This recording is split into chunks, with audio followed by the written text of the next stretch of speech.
You didn't fall out of love. You didn't stop caring. You didn't suddenly become detached. You became regulated. And that's why it feels calm to walk away from what once consumed you. Because what consumed you wasn't love, it was dysregulation. For a long time, your nervous system confused intensity with connection. The highs felt like closeness, the lows felt like depth, and the constant emotional movement made it feel alive. But your body was always working, tracking tone, tracking distance, tracking shifts, staying alert, staying ready, staying ahead. That's why walking away now doesn't feel dramatic. It feels quiet. Your body isn't bracing anymore. There's no adrenaline keeping you attached, no urgency pulling you back, no spike when you imagine staying. Because the attachment was never just emotional, it was physiological. You were bonded through unpredictability, through intermittent care, through moments of closeness, followed by absence. That pattern trained your system to stay activated, always waiting, always hoping, always preparing. So when you finally step out of it, your body exhales, not because you won, but because you're no longer in a state of threat. This calm isn't numbness, it's relief. Relief from constantly scanning for reassurance, relief from managing another person's moods, relief from wondering if today would be warm or distant. You don't miss the chaos because your body remembers what it cost: the tight chest, the shallow breath, the late night spirals, disguised as reflection. You didn't walk away because you stopped loving. You walked away because your body learned that love doesn't require self-surveillance. This is the part many women don't recognize. They think something is wrong because it doesn't hurt the same. They expect longing, regret, collapse. But instead, there's steadiness. That's not avoidance. That's integration. Your nervous system has closed a loop. It no longer needs the story to stay alive. It no longer needs intensity to feel connected. So the attachment releases without force, without ceremony, without the need to make it mean something. You don't need closure because your body already has it. It learned the pattern. It completed the lesson. And now, what once consumed you feels distant, not because it wasn't real, but because it was resolved inside you. This is what healing looks like when it's embodied, not loud, not triumphant, calm. You start to notice how unfamiliar the calm feels. Not wrong, just unfamiliar, because your system was shaped inside movement, inside waiting, inside hoping, inside bracing. So when the noise stops, your body doesn't immediately celebrate. It listens. It checks for impact. It waits for the other shoe to drop. That's not doubt. That's conditioning unwinding. For a long time, calm only existed after something intense, after a fight resolved, after reassurance arrived, after closeness returned. Calm was a reward, a temporary ceasefire. So when calm shows up, without effort now, your system doesn't quite trust it. There's no spike, no crash, no emotional aftermath, just space. And space can feel empty when you're used to filling it. With vigilance, you may notice moments where your mind reaches back, not because you want to return, but because your nervous system is checking for orientation. It asks quiet questions. Shouldn't this hurt more? Shouldn't I miss them more? Shouldn't I be breaking down? And when those reactions don't arrive, a strange guilt can surface, as if your calm is a betrayal of how much you once cared. But care isn't measured by suffering. That belief was learned in environments where love required endurance, where staying attached meant staying activated, where relief was brief, and earned through effort. So, of course, calm feels suspicious. It wasn't part of the original blueprint. Your system learned that closeness meant closeness to loss, that intimacy meant uncertainty, that love meant adaptation. So now, when there's no one to adapt to, no dynamic to stabilize, no emotional temperature to monitor, your system enters a recalibration phase. This is where many women misinterpret themselves. They assume the absence of pain means something was shallow. They minimize the relationship. They rewrite history to make sense of the quiet. But the truth is more precise. The calm exists because your body no longer needs to fight for equilibrium. You're not missing intensity because intensity was never nourishment. It was stimulation, and stimulation kept your system busy. Busy enough to avoid deeper questions. Busy enough to feel purpose. Busy enough to confuse effort with meaning. Now, without that stimulation, your system slows. And in that slowing, layers begin to surface, not all at once. Gently, you may feel waves of sadness, without a clear story attached, moments of grief that don't pull you backward, a tenderness that doesn't demand action. This isn't regression, it's integration. Your body is processing what it couldn't process while it was surviving the dynamic. Because while you were inside it, there was no space to feel, only to manage. So the calm gives you access to emotion without urgency, feeling without collapse, memory without magnetism. This is a new experience. Before, emotions arrived like emergencies. They demanded immediate response. Now, emotions arrive like information. They move through. They don't take over. And this is where self-trust deepens, because you start realizing that your calm isn't fragile. It doesn't shatter. When you remember them, it doesn't disappear.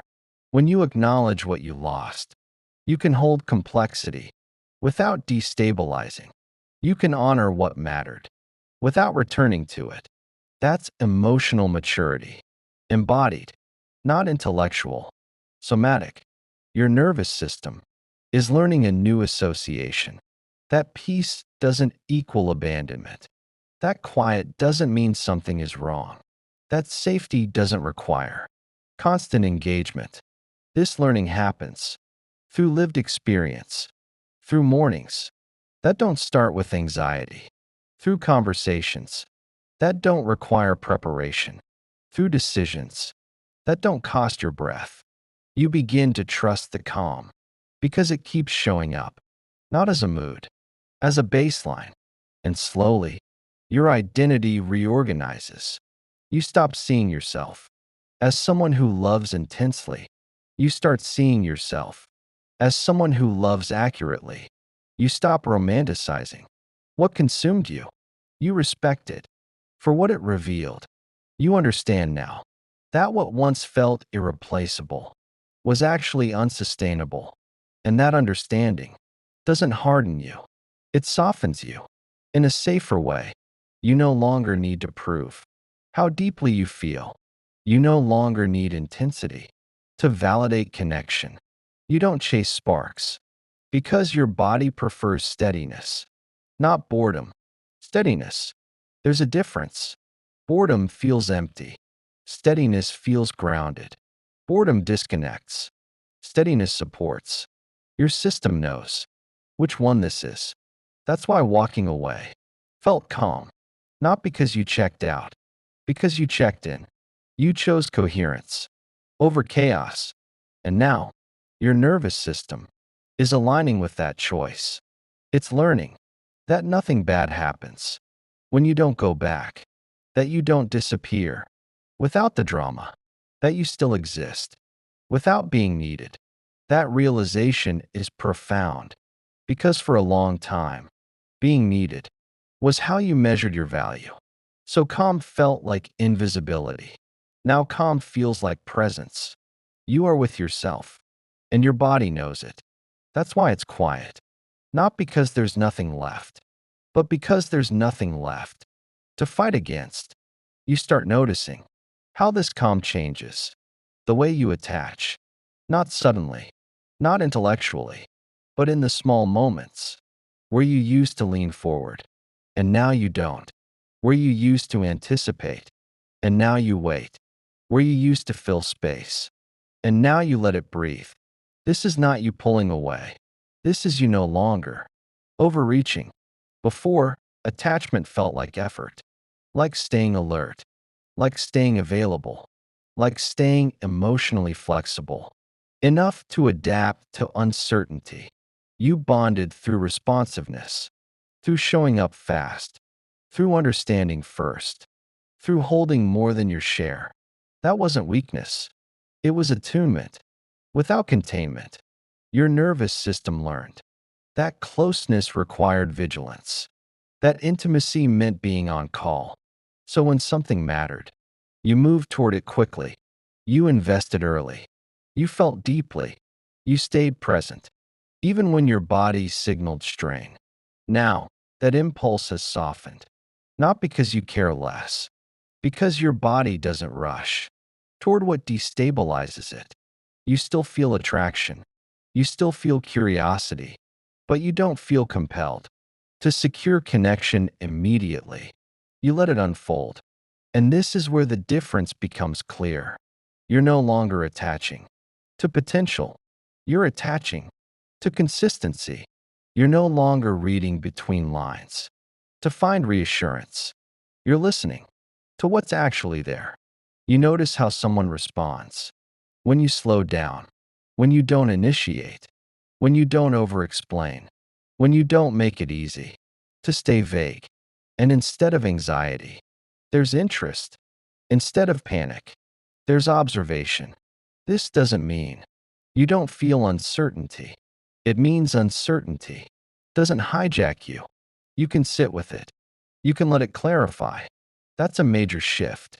Because before, uncertainty felt urgent.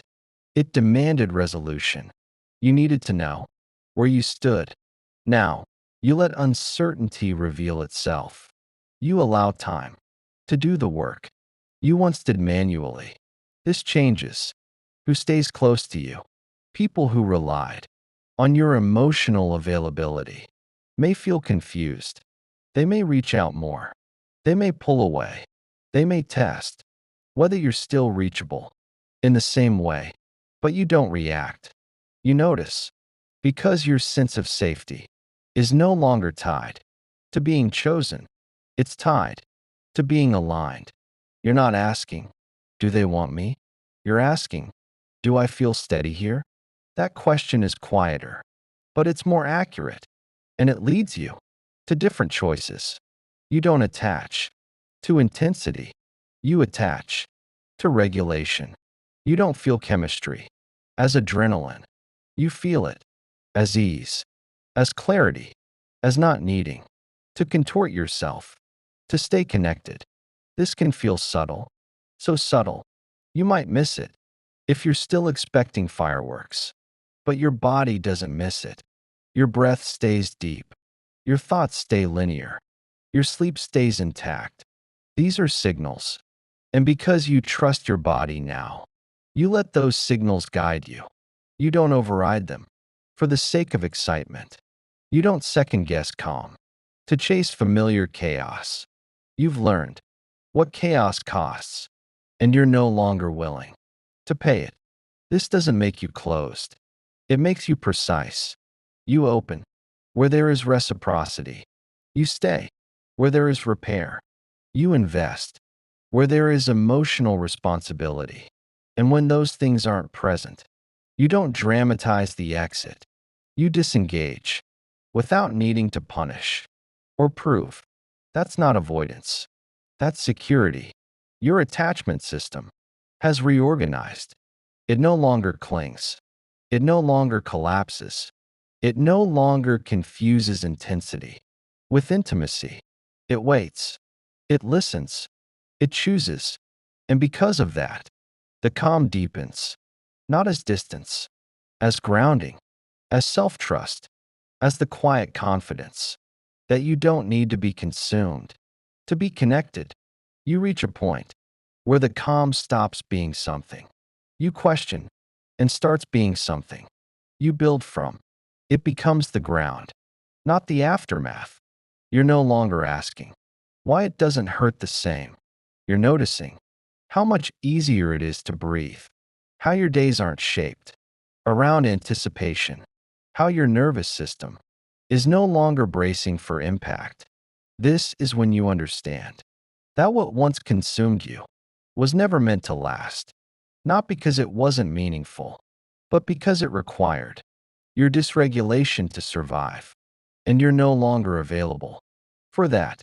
You don't romanticize the intensity. You respect it for what it taught you. You respect yourself for leaving it. And now, the calm becomes a compass. You choose environments that don't spike your cortisol. You choose conversations that don't require performance. You choose people who don't need to be managed. Your life becomes quieter, not smaller, more honest. You stop chasing experiences that feel familiar and start choosing experiences that feel sustainable. This is where real power lives, not in control, in coherence. Your body, your mind, and your choices are finally aligned. You don't need validation to stay. You don't need chaos to feel alive. You don't need to be consumed to feel connected. You trust what feels calm because your system has learned the difference between safety and stimulation. And that trust changes everything.